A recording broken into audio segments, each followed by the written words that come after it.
in.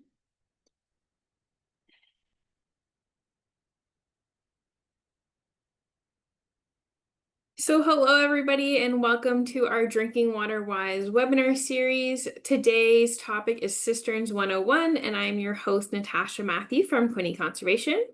I also have with me today Trent, Jason, Haven, Marika, and Tom from Lower Trent, Cataraqui, Rideau Valley, and Niagara Peninsula Conservation Areas.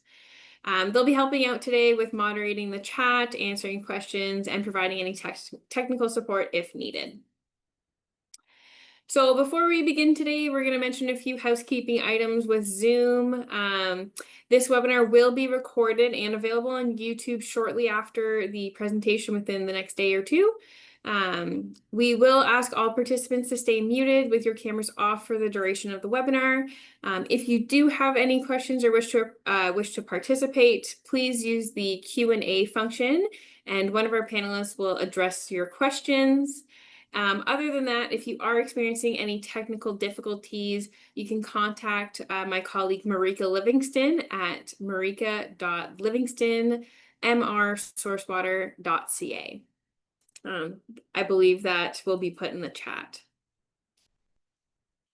So for our agenda, today we're going to do a short presentation about source water protection, and then we'll jump right into our presentation with our guest expert, Jason Jackson, who will teach us all about the basics of cisterns. And then we'll go over some pre-submitted questions that registrants have submitted before the presentation. And then we'll go to questions from the chat. So if you want to ask a question, put it in the Q&A function and we'll get to it at the end of the presentation. So without further ado, we'll start our presentation with source water protection. So in Ontario, there is a multi-barrier approach to protect municipal drinking water from source to tap. This means that there's a lot of different barriers to go through to make sure that you have safe drinking water that flows out of your tap that is treated by municipal staff. So the Clean Water Act was established in 2006, and it has several components to ensure that your drinking water is safe if it comes from a municipal source. Some of these components include locally developed source protection plans and risk management services. And many conservation areas and implementing bodies work together to develop source protection plans and implement these policies within the plans. There are also resources for non-municipal drinking water systems. They are called the best practices for source water protection. These initiatives are things that you can do on your property if you own a private rural drinking water system, so like a well or an intake. They are all voluntary measures, but they are protection measures that you can take on your own property. So now that we know that not all systems are protected by the multi-barrier approach in Ontario, some residents do have to rely on protecting their own sources. So this is where the best practices come in. They're a voluntary guidance document that was developed by the Ministry of the Environment, Conservation and Parks with the goal to help protect drinking water sources that are not protected by the Clean Water Act or a source protection plan. This document will actually help walk readers through how to identify the vulnerability of their drinking water system, how to assess the local settings, identifying any potential risks that might be happening on your property, and how to manage those risks to better protect your drinking water source. It does include helpful resources and information for private residences who rely on non-municipal drinking water systems. And it also has resources for municipalities and other agencies and associations. So at this time, I think one of my colleagues is going to put in a link to this document in the chat if they haven't already done so. So now that we know what they are, the best practices, you might be wondering why they're important. Originally, the best practices were created because there is a bit of a gap in drinking water protection between those who receive municipal drinking water and those who rely on private systems. So as you can see in this diagram, the private system owners have the responsibility to ensure that their drinking water is safe by doing their own treatment, their own testing, and they don't have any training most of the time because they are not trained professionals. But then on the other hand, you have municipal systems, and those systems are protected straight from the source of drinking water. So whether that be a groundwater system or an intake, and it goes through treatment by trained professionals. They do testing to make sure that everything is within regulation, and then they safely distribute it to you where your tap is. So the best practices originally were made to help kind of reduce this gap of resources. So the reason why the best practices are important is because they can aid in protecting human health and the environment. They can extend the life of your drinking water system. You can also avoid the high cost of cleaning up a contaminated water source, finding a new source, or even increasing treatment needs. It also helps municipalities with land use planning decisions, and it can increase public awareness and accountability for drinking water stewardship. So some of the examples of things that you can do with the best practices if you own a rural system include testing your drinking water regularly. So this is an image of a water test that is free from the health unit. So you just go to the health unit, bring the test home, fill it up, follow the directions, and send it back to the labs for testing. It tests for E. coli and total coliforms. So those are free, but there are other testing measures if you want to test for more parameters. It's just at a cost to the landowner. You can also create an inventory of potential contamination activities. So become more aware of what are the activities you're doing around the well and make sure that they are not potentially contaminating your water source. You can even implement something called a protection zone. So pick a certain area around your well and make sure you're not doing any activities that could harm your well in that area. Make sure you do visual inspections of your wells, septic systems, and probably cisterns annually or maybe more frequently. Pump out your septic system every 3 to 5 years, depending on how large it is and how often you use it. And you can also look for eco-friendly alternatives to make sure that it's safe if you have a rural system. Some other things you can do is you can conserve water whenever possible. Sometimes when you're on a non-municipal service, you might run out of water due to the environmental conditions. You can also dispose of your hazardous waste at appropriate locations. So whether that be a waste depot or a pharmacy for medications, you can inspect and install double-walled home heating oil fuel storages. And then if you are on waterfront property, you can keep a shoreline buffer to reduce runoff. So that's just our little presentation about source water protection. What are the things you can do if you're on a private system? Without further ado, I'm just going to introduce our guest speaker for today. We have Jason Jackson with us. Jason has worked for more than 25 years in the water, wastewater, and energy industries in a variety of roles, some of which include a small business owner, licensed plumber and pump installer mechanic, municipal water system operator, well technician, master water specialist at the Canadian Water Quality Association, and many more. He also offers extensive and broad skill sets in both trades and technology for nearly 2 decades. Jason has been a professor and coordinator of the mechanical and plumbing trades program at Fleming College, and more recently, the academic chair and acting dean for the Schools of Trades and Technology in the School of Business at Fleming College.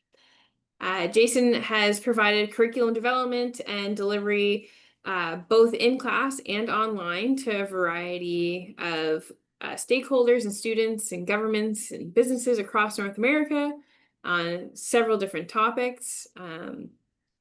He is currently the Ontario and Eastern Canada Senior Technical Sales Specialist for Ecolab's Perlite Resin.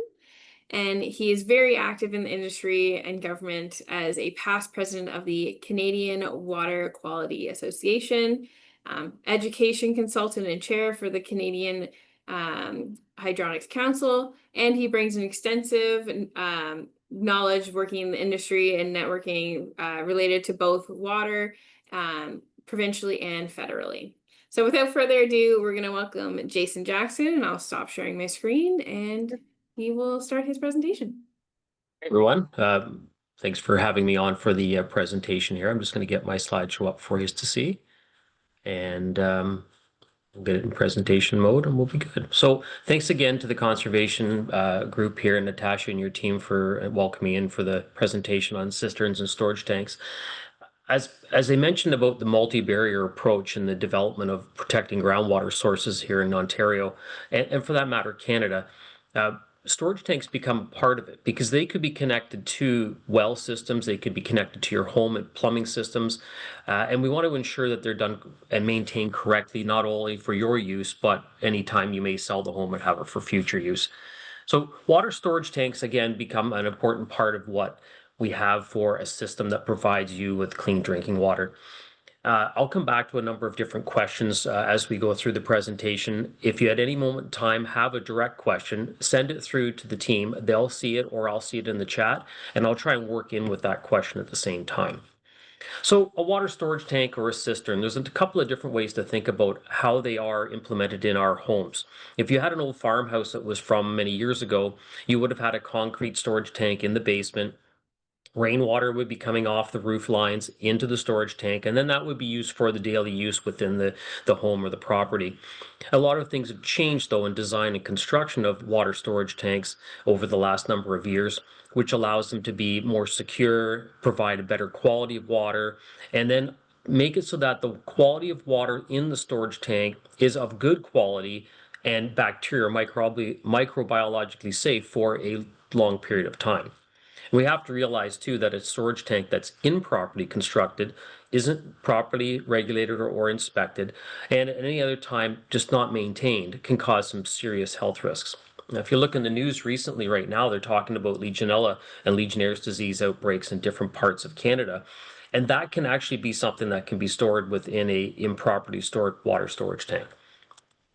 So we think about water storage tanks that are properly installed. We can put in our mind about clean connections. Everything's properly put into connection so that there's nothing can get into the tank. But improperly installed and maintained tanks can have a number of things, including microbiological organisms. We can think about small animals, rodents, bugs that can come into place. But then there's also other things that can be there. Rainwater storage tanks that had been installed again in the old farm homes used to have steel roofs. And sure, there might have been lead-based paints and components that are there. That could end up in the storage tank. And then thinking about if someone shingled their roof and then reused that rainwater in the storage tank again, you now have things that can come off of the shingles that might be there, including distillates. If it was a storage tank that was being filled with a well, which some of the systems are, you can also have contamination from an improperly or unmaintained well system as well. So there's a number of different places where contamination can occur in a water storage tank or cistern, and we want to make sure that at all times it's fit for human consumption of what they're using. Part of this could be bringing your water source. So I mentioned the water sources that could be rainwater going to a storage tank, could be a well or well consumption of a low flow, but supplying to a storage tank. We may even have those called trickle systems, and we'll discuss that at the very end. And the other place could be bulk water haul or storage tanks coming from, say, a municipal source or from an alternate source through a truck. And the truck systems need to also be maintained properly. So the tank being a stainless steel would be a better choice, or at least clean and lined properly. Perhaps the system has got water being provided from a municipal side system that's already going through the steps of source water protection and testing and chlorine monitoring, and we know the regulated testing that's required there. The other part that has to be thought about is that when the storage tank or the storage bulk tank comes to deliver water to you, that the hoses are properly designed and regulated for what's there. They're clean and the caps are put back on them. You have to realize that this is your water that you're going to be using and it's supplying your family. So we want it to be sure that it's properly, treated and maintained. I think it goes without saying that in Canada, we take water for granted in a lot of cases. And in that concept of we have water, we turn on the tap, and it's just there for us. is that we overlook a number of the things within our own, lives that might be better suited by having great clean water. Lots of different types of tanks that are available, whether they're concrete or fiberglass or plastic, above ground, underground, number of different tank options that are out there. And the size and type of tank may be determined based upon a number of factors. Location, is it going to be inside a building, outside a building, buried in the ground? Climate, is it going to be indoor or outdoor simply because of frost or freezing conditions, or is it going to be located outside? I travel a lot, and in different parts of the world, storage tanks are found on top of buildings. They're black in color, and generally that's where because they don't have freezing conditions. But here in Canada and certainly in Southern Ontario, we don't have those options. What about the type of ground conditions you may have? Is it a sand formation? Is the water table nearby? Is it maybe a sloped or rocky formation that we may have to have the storage tank put together with? So we really have to think about what it is and how we're going to put the tank either into the ground if it's going to be buried or into a location that's supported properly.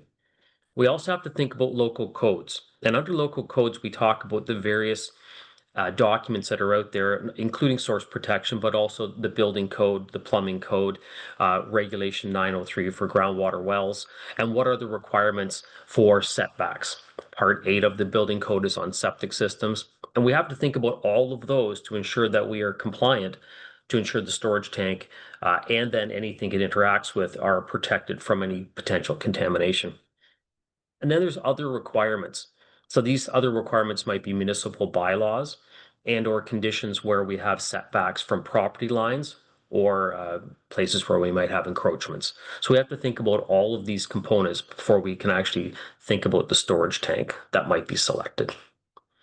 In that decision-making process, and this is not necessarily new to the industry, but it's certainly something that has to be thought about, is in those various codes, there are requirements for drinking water storage tanks to be what's called NSF Standard 61 certified, meaning that the materials and the components within the tank are designed for drinking water.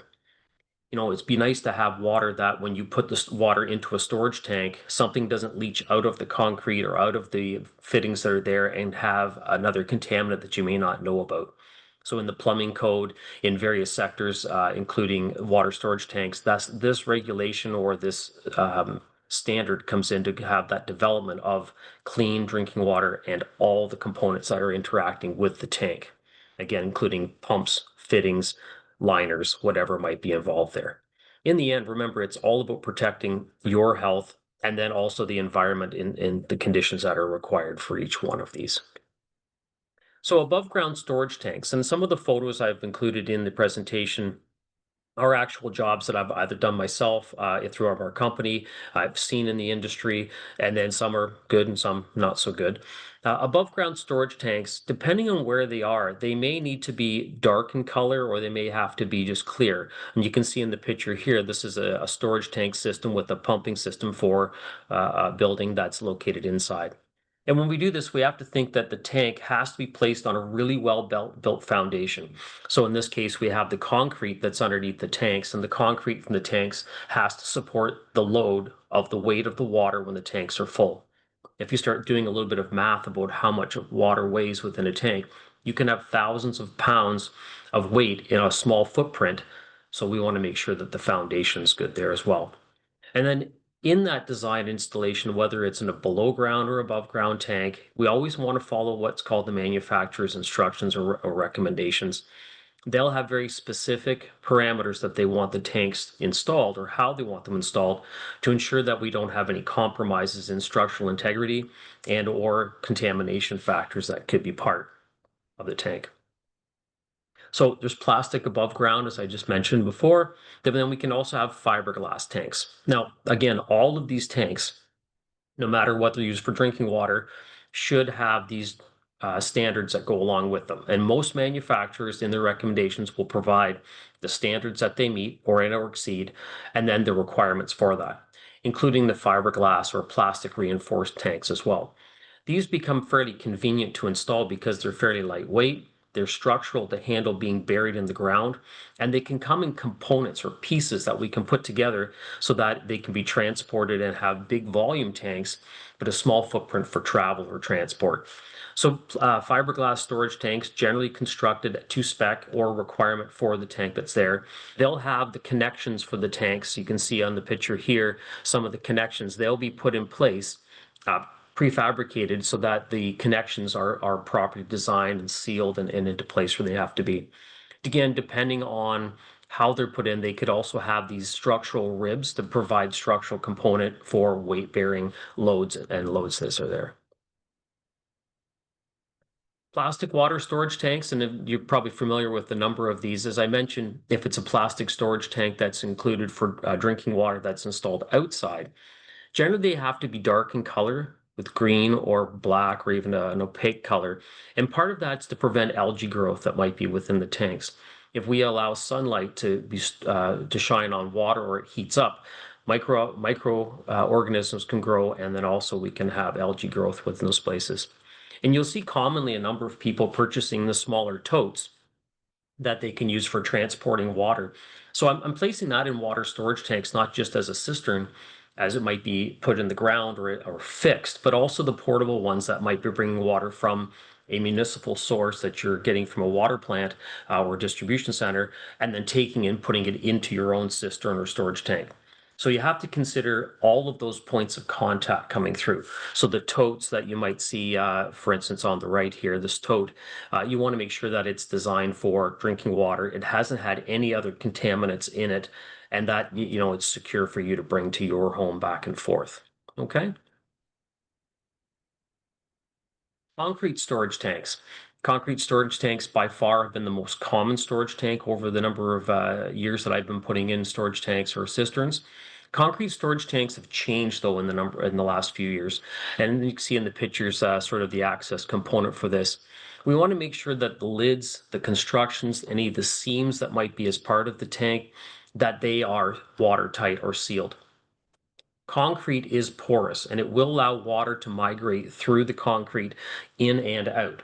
So what we want to have is that it's properly designed for drinking water with all the connections both inside the tank, as you can see here in the top corner here, and then also the access lid on the top, that everything is put together properly to try and mitigate any way that source contamination can happen.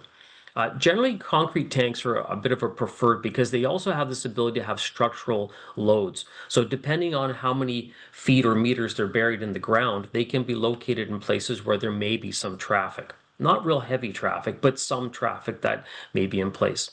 So we want to make sure that that's something that's considered. They'll also be a little more forgiving when placing tanks into the ground for installation. A concrete storage tank has weight, it has mass to it. So when we place it in an area that might have groundwater that's a little higher or a little more within the water table, a little higher, they'll support themselves in place. We still have to put water in them to make sure they stay. Plastic water tanks, if we place them in the ground and don't actually weight them down properly, you'll bury them, you'll come back a day later, and the tank will float right out of the ground. It'll just pop out of the ground just as if it was a boat on the water, because the groundwater hydraulic will actually push that tank up and out.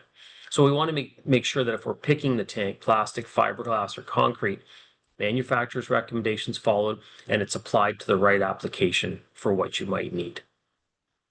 So connections to the tanks are often overlooked, and I see a number of tanks where people will just drill a hole through the side of the concrete or through the plastic, but they won't make sure that that plastic or connection that's in place is actually correct.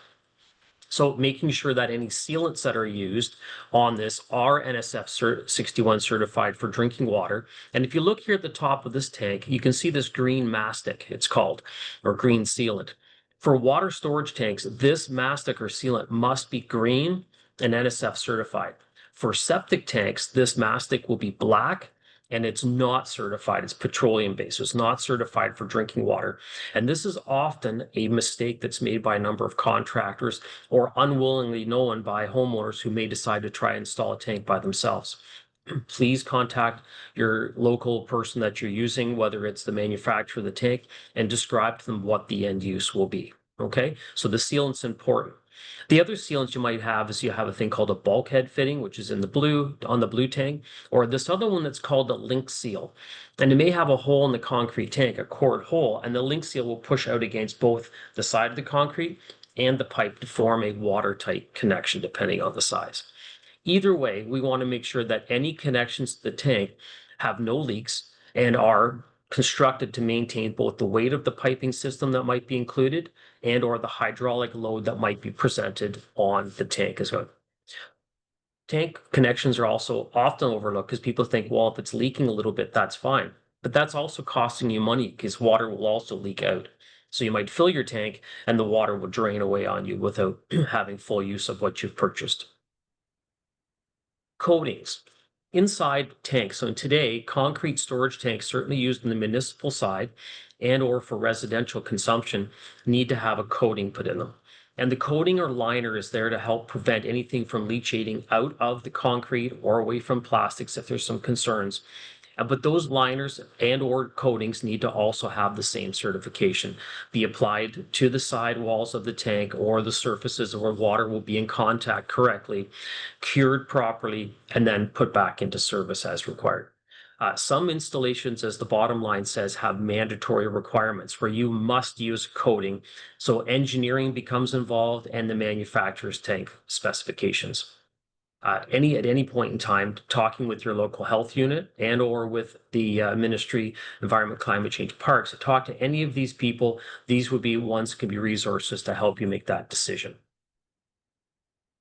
Tank sizing. So water storage tanks are interesting when people think that one size can fit all, when in actuality, we want to make sure that we pick a tank that provides you enough water for the period of time that you're going to be using it. And there are minimum and maximum concentration levels of disinfectants that we might have in the water. So chlorine could be a disinfectant we want to have, but we want to make sure that we provide that there.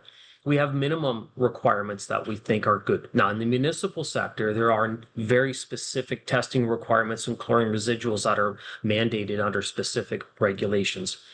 So, but in a private application, you may not have to have any of that testing. Although it'd be very important, you may not have to. As water sits for a period of time, and if it is disinfected with chlorine, it will sit. And if it sits for a long period of time, the chlorine will dissipate. It'll be reduced to a point where it may not actually be maintaining what you need to have. Okay. So monitoring that becomes a bit critical if you're trying to maintain good water quality for the duration of time the water is going to be in the tank. So if we're figuring out storage tank sizing, we want to know that if we're having it delivered by a truck, that it can supply or hold the volume of what a truck can provide. Example, if I had a water storage truck that was, say, 10,000 liters from the truck, I don't know if I'd want to install a water storage tank that was only 4,000 liters and only get a half a truckload. I would want to try and maximize the tank that I have either buried or in storage to maximize the value of that water coming to you. Depending on what we have in the tanks, we want to try and have somewhere between 1 to 2 weeks delivery times, and or if it's stored correctly and monitored with chlorine, we might be able to go longer than that. And I'll do some calculations with everybody here momentarily to kind of show you what that's about. So looking at the storage tank, residuals, chlorine, how much chlorine is still there to maintain work if you're using municipal water? From any municipal water system, there's a minimum residual that's required. And if it's free chlorine, which again, doing chlorine monitoring is a whole lesson on its own. But if you're looking at free chlorine, we want to have a specific residual that might be there. The idea is we put clean water into the tank with control for microorganisms, and then it's maintained in the tank while it's being stored. Health Canada has some references, and that'll be available at the end of the presentation as some of the references to talk about what the chlorine residual recommendations are for each size of tank storage and recommendations for what can be there. And I'll talk a little bit about that with a chart that I have upcoming on how to monitor that. Some of the pictures I've included here show some of the chlorine monitoring equipment that you can use. And these are not pool testing kits. These are for drinking water, and they measure what's called free and total chlorine. And it's a test that's very specific for drinking water, very affordable, but it's not the same as testing for pool chlorine or looking at pH in pools. So it's much different between the two of them.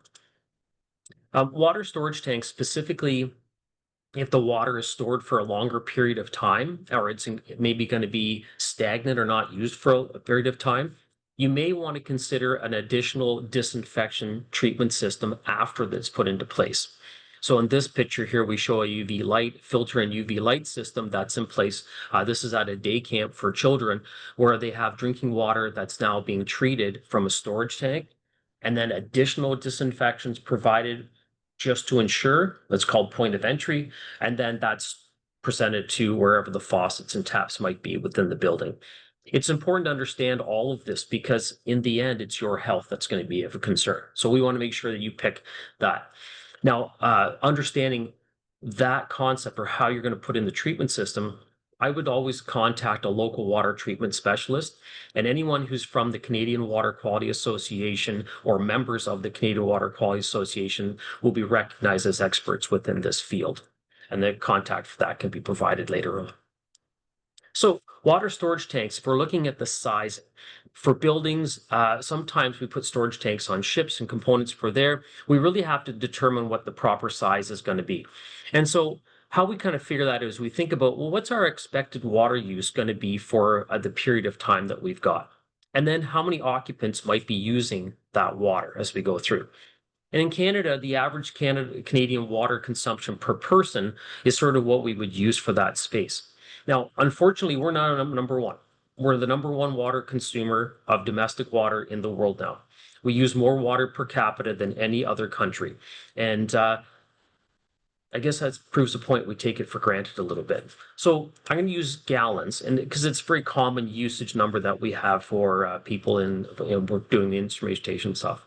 So 60 US gallons per person. In this case, say it was a family of four, that would be about 240 US gallons per day. And if I want to go into some of the calculations, 240 gallons per day, and if we said we wanted to have at least 7 days of storage, then we would have to have about 1,600 or 1,700 US gallons, about 6,300 liters. That's for 7 days. Now you think about it, if I have to have a truck coming every 7 days to fill my storage tank, that's a lot of trips from the truck and cost. Or if we're going to have a trickle system where it's a well that's lower producing and providing water to the storage tank, we want to calculate that storage requirement so that the water maintains being fresh and also the turnover so that we keep the water clear as it's going through. So if we didn't want a truck coming more often, we could extend the number of days that we might put into that calculation.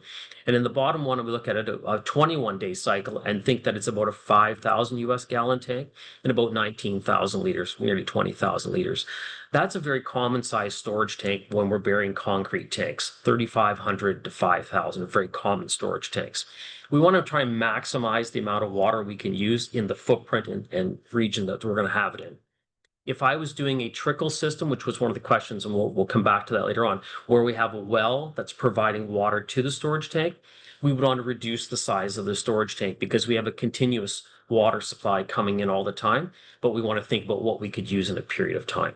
So there are some thoughts put into how those tanks are designed and then ultimately how they're implemented for use. So if I install a storage tank, and particularly if it's ones that are buried, but not just there, but also where they're located, there's a number of different things that we have to think about in that protection. So let's dovetail that into the source water protection. These sort of recommendations come out from some of those as well. So one, we have to prevent the tank or protect the tank from things like freezing, because that's not good for the tank structure, flooding, and you hear about the catastrophic flooding that we've heard in the US. We want to try and protect it from any of that. Vehicle damage. We don't want vehicles driving over top of it or maybe hitting the storage tank. And then if that's the case, we may have to install, barriers or bollards around the outside of the tank so that it's protected from where we don't want people to be. We want it to be locked or have very restricted access. And I can tell you, I've seen a number of places where we may have a connection on the top of the tank where we can put water in from the bulk truck or a lid, and the lid's not properly secured, or there's no lock on the storage tank. And I think about it, if there's no lock on a lid, one, bugs or material could fall in. But what about a pet or a small child? We want to make sure that it's secured, that it's not just for water quality, but it's for their safety as well. Be intact. We don't want it to have any damage, any cracks in the tank, or if you've noticed something sagging at the top of it's buried. Better yet, if it has a small leak or a weep that's coming off the side, well, we want to make sure we take care and inspect as we go through. Have a filling port that's protected from contamination. Tank hose comes up to hook to the side of the tank. We want to fill the tank. We want to make sure that that port's protected all the time. Earwigs, wasps, bugs that can maybe fly into places. We want to make sure that they're not able to access the tank, both through what would be the air vent and also the storage tank water fill line. We want it to be located away from those areas we talked about earlier on. So the codes and the applications of where things are located. So septic tanks, sewage systems, potential lagoons. What if it's a farm with barns or livestock corrals, feed banks or bunks that we use there, roadside salt intrusion, looking at ditches or runways or areas that you might have water that might be stagnant for a period of time. We want to try and make sure that we have all of those spaces accounted for when we install a tank. Again, to make it so that it lasts as long as it can and also that it doesn't have any contamination. One piece that's often overlooked in the location is future development. We might install a water storage tank and then later on want to install a deck, or maybe you want to put an addition on your home. You should consider both when you're drilling wells or putting in storage tanks, future possibility for development. That way there you're not compromising where you want to put maybe future use, but you're also not having to change the storage tank. And then the vent. An air vent should be installed on the tanks, but that tank vent needs to have a screen or mesh involved so that it doesn't cause any place for bugs to get in. And there's a very small mesh size. You think about a screen door, the mesh size would be about that size for what's there. And so we want to make sure we maintain all of those to keep that tank secure. Now, if it's inside a home, because it's common to put storage tanks inside your house, it may be located in the basement or it may be in a garage away from it. We want to make sure that it's not near a furnace or a direct heat source. If we keep heating up water, microbiological growth can increase, and we want to try and prevent that. If it's a plastic storage tank, we don't want direct heat on the side of it, so we don't want it to have any melting capability or softening of the plastics. If it's in a space, we want it to so that we can access it for inspection and potential cleaning as well. We don't want to install the storage tank in a place that we can't access anything for future maintenance or use. We want to make sure we control the humidity in and around the storage tank. If I fill the storage tank up, it's in my basement, it's a hot summer day, and I have the truck come and he fills it up, or the well pump is putting cold water into the storage tank all the time, you will have condensation that can grow all on the moisture that's there. Now you would have mold potential. You would also have some other health concerns. So we want to make sure that we provide it in a place that we control the humidity, or maybe we have to insulate the tank to prevent that from happening. If it's drinking water that's being brought in, we want to make sure that the water operator, the person who's bringing the water to the tank, or the truck driver, and that the tank is easy for them to fill without any issues, and that they understand the importance to you of that the drinking water is valuable to you and your family. Above ground storage tanks too, if they're outdoor storage tanks, so I talked a little bit about indoor opportunities in your basement or maybe on a concrete pad. But if it's an outdoor storage tank, whether it's installed in a building or located sort of in a outside to the environment, we want to make sure the same things. We want to make sure that the plastics and components have fill ports so it's easy to access and fill it. We don't have to climb up a ladder or open a bigger port. We want to make sure that it's not located in those high traffic areas. Again, I've seen plenty of tanks where they've been bumped by a vehicle and now they're compromised or have issues. And we want to make sure that they're, again, located away from as many things that might be problems. So things like holding tanks, foundation of your home, places like that. Think about this. If I have a storage tank that has 2,000 gallons and it's above ground, the weight that's pushing down on the ground, I wouldn't want it right beside my home or beside a building with a basement. The weight pushing down here could push the wall of your house right in, and we don't want that to happen. So you really have to think about being away from the foundation and that the soil or conditions that that tank may be placed on can support the weight of the tank, both when it's, empty, but also when it's full of water at the time. I see sheds lots of times where we have storage tanks with a concrete pad, a storage tank inside a shed. We want to make sure in that case that it's not accessible to the public very easily. We don't want anyone coming up and tampering with that tank pretending. Make sure that the shed is used for its intended purpose. It's my drinking water. It's a storage tank. It's not a place to store gas cans, have our dogs involved where there might be a link to where they can spend some time. We want to make sure that that's intended for the use that we have. And make sure that it's tightly sealed, not just the tank, but the actual storage shed, that it's actually sealed up as best can be as well. We don't want the rodents being able to get in or rainwater to be in place there. And if it has a foundation that's involved, whether it's a concrete pad or an engineered slab or even a foundation on slab, we want to make sure that it's there, that it can handle the weight that might be impelled by the weight of water filled in the tank. So access to storage tanks. So thinking about all these ideas that we've designed, we've identified, we put it where we want it. We want to make sure that we still have access to that if we had to clean the tank or do a mechanical repair, install a pump potentially, or any other control systems. We want to make sure that we have access for that. So sometimes we'll have storage tank lids that are open and they're about 3 feet in size, maybe 2 feet. And the idea is it's allowed for an average person to be able to go into the tank and do any maintenance that might have to be. Please understand that these are confined spaces and that entering a tank requires a confined space education, training, and a permit before going inside this tank. There may not be living conditions for a person in that space, so never enter a storage tank without having someone qualified, monitored, and or you have the training to do that. Please think about that as you go through each one of these.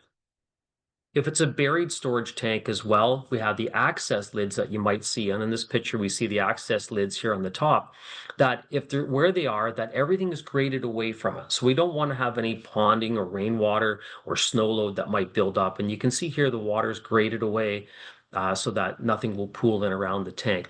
If water can sit in a space, it'll cause the water to maybe put hydraulic grade or gradient on the tank, and you could have leaks going inside of there. And then the other piece I mentioned earlier about buoyancy. If I have a storage tank and, for instance, say the groundwater was very high, as I drain my storage tank down before refill, it is possible that the buoyancy of the water that's hydraulically below it from the groundwater is greater than the weight of the tank and the water combined, and it'll literally push the tank right out of the ground. And that can be a very expensive repair, not to mention maybe just destroy the tank on what's there. So we want to be very careful on how we install them and that they're done properly and to the manufacturer recommendations. Piping and plumbing. I've included these little QR codes, so by all means, take a picture of the QR code, and these are direct links to the resources that are provided for you. The National Plumbing Code of Canada. Now, there are provincial codes as well that we sometimes have to think about. So Ontario has its own building code and then some adaptations. But for the most part, most people will use the national code as we're providing information across all provinces. And if we look at the plumbing code, there are very specific materials, connection types, and then also how storage tanks are installed and used. It's all under Part 7 of the National Building Code, sorry, not Part 2 of the National Building Code, Part 7 of the Ontario Building Code. And then in that, they define things like the distribution pipe, the pump, the valves. And in there, it talks about what water quality must be when it leaves the tank coming to your home, or what defines needing to be in place. So if you need reference to that, this QR code takes you directly to the publication, which is the National Plumbing Code of Canada. Okay. Freezing conditions. So we're looking at both piping and conditions. Here we've got a water storage tank is buried below grade here, and then the piping system's protected with some styrofoam over top. Because what we can't do is we can't get all the ground cover that we want to provide a 4 foot or 5 foot burial depth. Generally, 1 inch of styrofoam provides about 1 foot of coverage. So generally, what we'll do is we'll put down some sandy soil over top of the piping, a piece of styrofoam, 1 inch at least, maybe two, and then provide some backfill conditions. So making sure that it's below the frost line and that we have it in a place where it won't be compromised by freezing conditions, and that it can also be put in place so that it doesn't have any traffic indication on it is a good thing. And high density insulation board is a good choice for that application to prevent freezing. The water fill pipe. So on this tank here, you can see it's an above ground storage tank. There's the water fill pipe located at the top of the tank so that someone can hook from outside onto the storage tank, fill it full of water without having to go up on a ladder, take off the lid, push the hose in. We want to make sure that if that's the case, that the water fill line is also located in a place that it can be not affected by freezing or have water still laid sitting in it after it's pumped in. We want to make sure that it's away from any septic tanks or any tanks that might be pump outs. I have seen where we have a water storage tank buried and we have a septic holding tank buried. Both have a pipe coming out of the ground, and I've seen people hook on to the wrong tank. Instantaneously, if I hook a sewage tank or sewage connection onto a water supply tank, I've contaminated.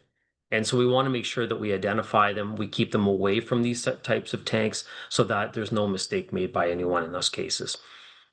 We should again also have the filled up component for a tank located so that the operator doesn't have to pass past any of those connections to eliminate any of those potential confusions of filling a tank or storage tank. So the disinfection, and I'm just going to speak very quickly about water disinfection. If we put water into a tank, we have to ensure that it is, sanitized or that it's at least clean for and fit for human consumption. And there are many products that are out there for the inside the tank.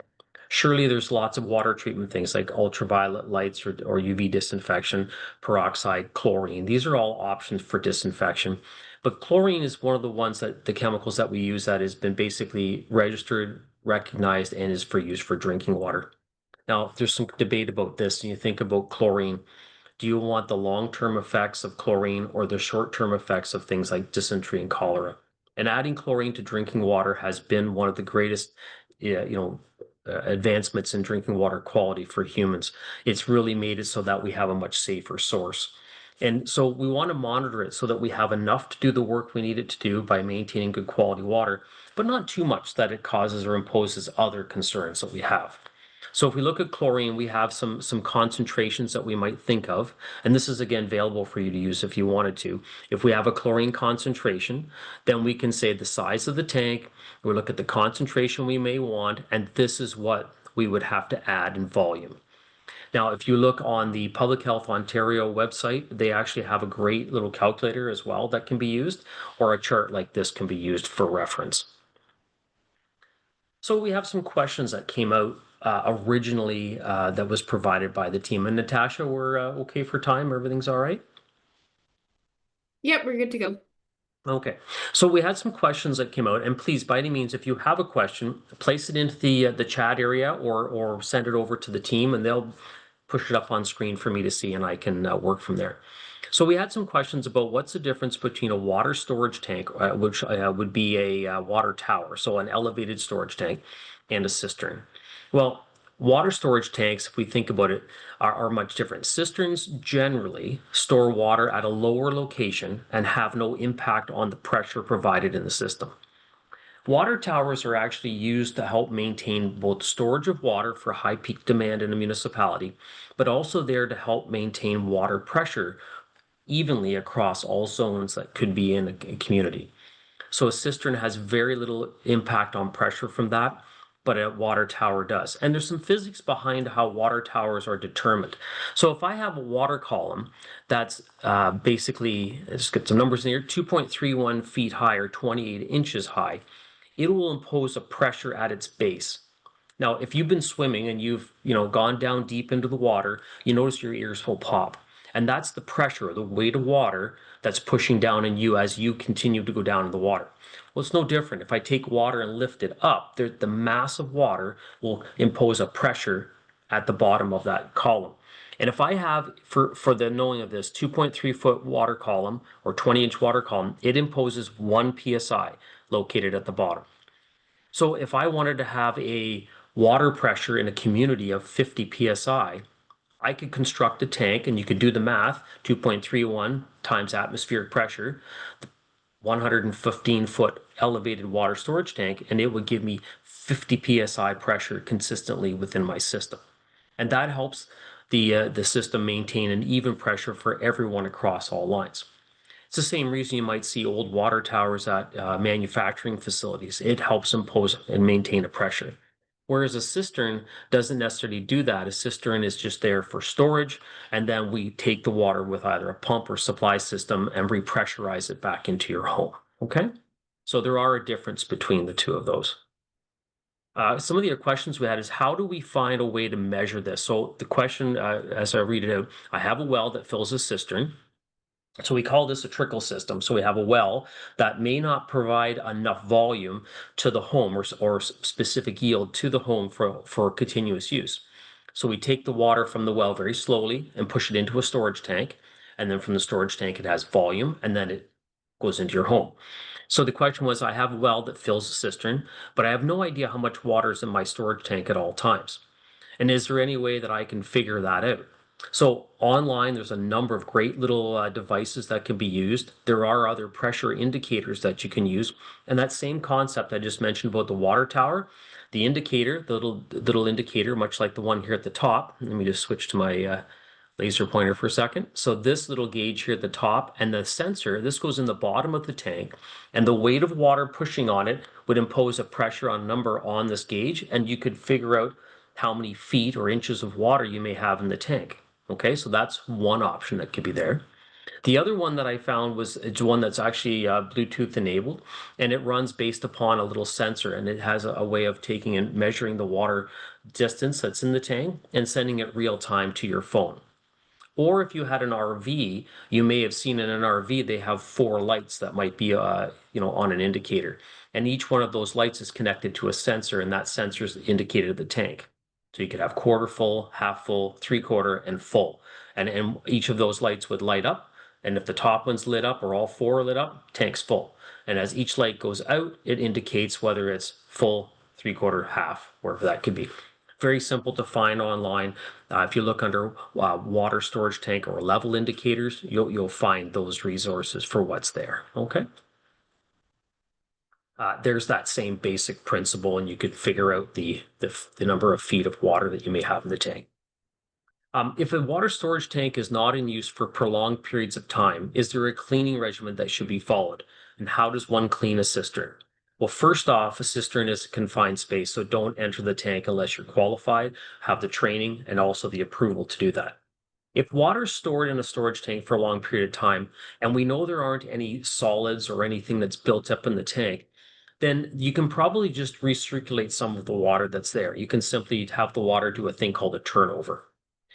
If you wanted to make sure that it was really well taken care of, then an inspection could be done, and you could simply open the tank, look for things that might be floating on the surface or any organisms or biofilm that might build up on the side of the tank. That would lead to make me think that you have organics growth or bacteria growth, and then it should be cleaned. If a storage tank, and we see for a prolonged period of time, and it says 4 months in the question, but what if it was 4 years?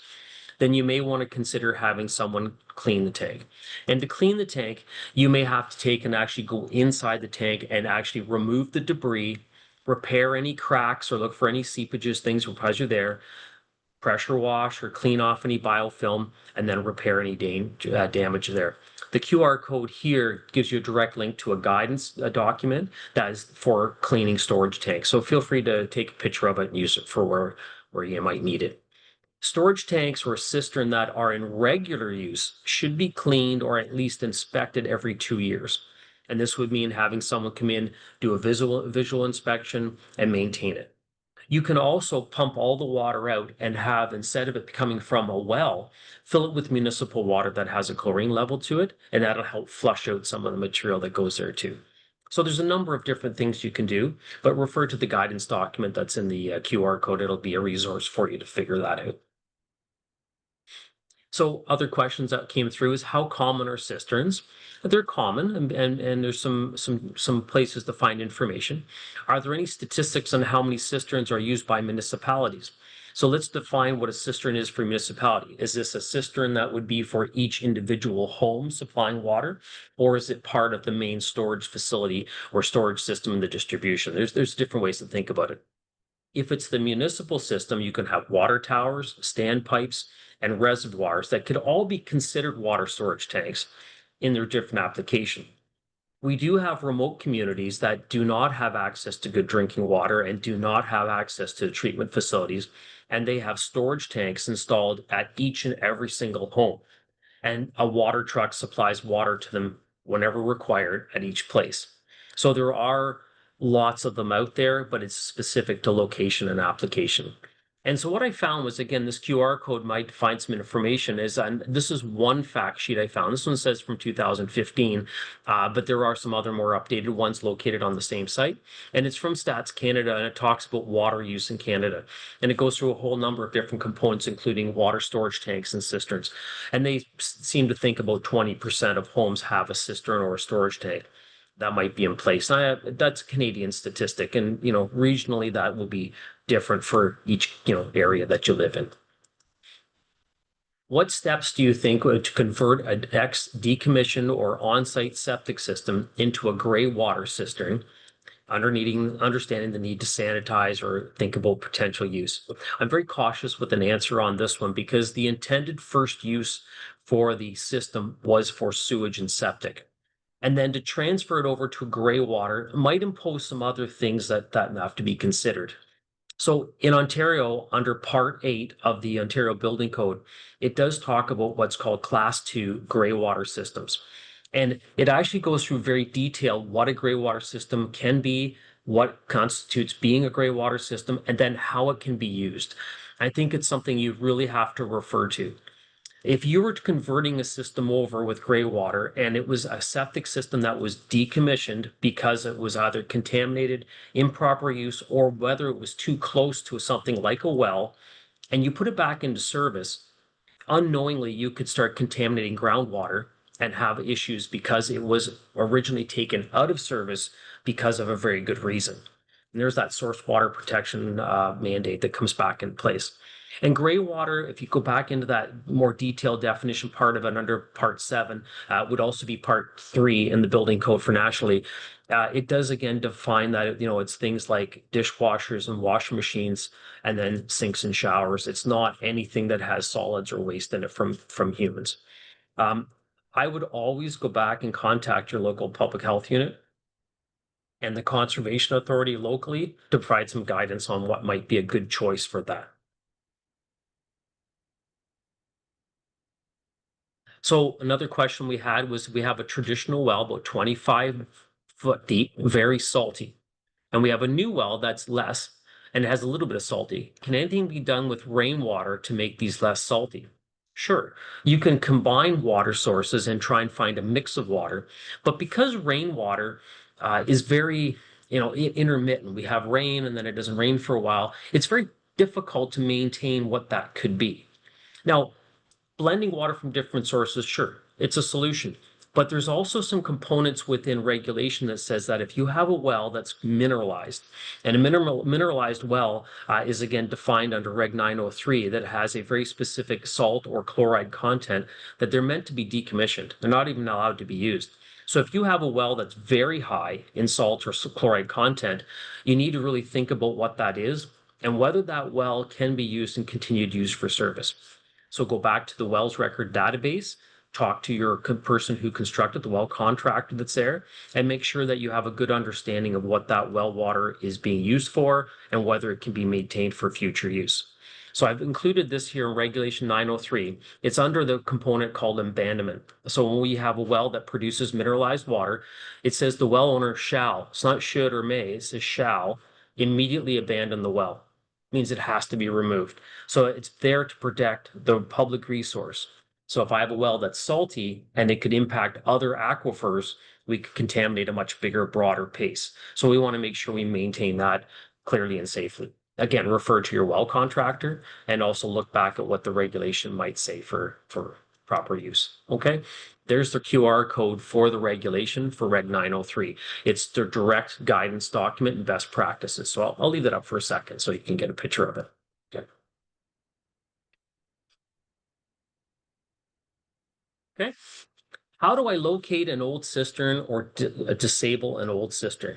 Well, it's a lot of resources you have to look at, and there might be old drawings. So maybe with the home, you might find a drawing that came with the home or in the papers and the documents. You may actually find downstairs on a wall or on a piece of drywall or a piece of paper directions for measurements. It might not even be a picture, it might just be some measurements. You might go to public health records and look up where the septic tanks were installed. In those records, they'll have places that other sources of contamination should be there or distances from those spaces, including distances from the house, other components like wells, property lines. And if there was a cistern on a property, that could be listed there on the same documentation as here's where it's located. The Wells Record Database, sometimes you can go look at the Wells Record Database for Regulation 903. If you type in Ontario Wells Record Database, it comes up with an interactive map. You type in the location and any blue dot that you might find on the interactive map, you can click on it and it'll zoom in on the actual well record and the property and show you some information about where that could be or the water quality. You could talk to neighbors. Maybe you're new to the community or new to the home, and maybe a neighbor might know a little bit about where that is located or what it could be for use. Local tradespeople, the people who may have installed those. So go talk to a regional plumber, talk to maybe somebody who's the handyman in the area that may have had a company running. Maybe even talk to the well technicians that might be in the area. They may have some ideas and sources for what's there. And if all those fail, well, you get one of these and you take a few minutes and you start trying to find what you can, where you can. Here's some more references, and I believe that they've put in Trent. I think you are putting these into the chat area for everyone to have a look at, for people to use. And if so, there are some references for use for you and for anybody who might want them. And I think the Conservation Authority will provide these through Natasha's team, provide them for people to use. Okay. Amazing. Thank you so much, Jason. That was a wonderful presentation. We're just going to go through some questions from the chat, so I'll hand it over to Haven. Awesome. Thank you so much, Natasha. And thank you, Jason. That was such an informative presentation. I think we just have one question from the chat today, and Sure. it is, Okay. can you use chlorine pucks in small tanks? So 250-gallon tanks, for example. Sure. So think about chlorine as the form of chlorine that you're using. And a chlorine puck is calcium hypochlorite. Liquid is sodium hypochlorite. When we're looking at a chlorine puck, the percent concentration of chlorine found in the product is what determines it and its solubility. So liquid chlorine, if it's bleach, it's like 2% or 5.2%, depending on what concentration you have. If it's chlorine that's used for drinking water, it's usually found at 12 or 14%. If it's a chlorine puck, it's found at 60%. So it's very concentrated. If you put a chlorine puck in a pool, you put it into the little strainer basket of the pool, and water is continually circulating over that puck and distributing a low-level chlorine within the system. If you just drop it into the bottom of a tank, it can sit there and not dissolve at all. It'll just go to a mush and it will actually not even interact to a point where it might actually just be inert. It gets kind of filmed over and the puck sits there for a long time. And then what people do is they add another puck or add another one, and eventually you get this incredible burst of chlorine concentration coming through, and that can be a problem for people's homes as well, or health as well. So, gotta be very careful with that. The other part of it is a chlorine puck. Make sure that it's certified for drinking water. Chlorine, all different types of chlorine are certified for use in drinking water through the same NSF certification or standard. So we want to make sure we pick it not for pools, we pick it for drinking water, and that what its intended use would be. Okay. Okay, awesome. That was a very great answer. I don't see any more questions, but this is a great opportunity for anyone to add a question to the chat for Jason while we still have him here with his expertise, or to input it into the Q&A feature.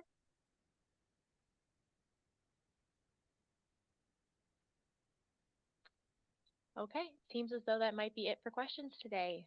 Okay. Thank you.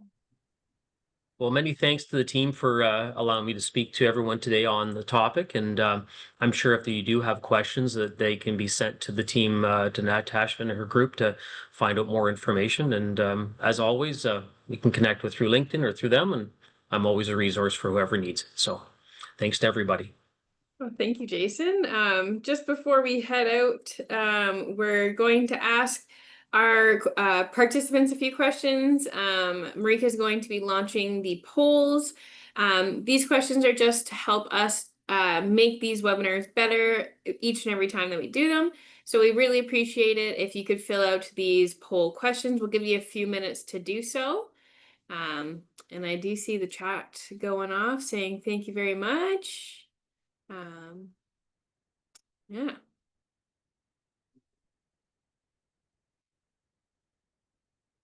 So we'll give everybody about a minute to do this while we're waiting for everyone to fill this out.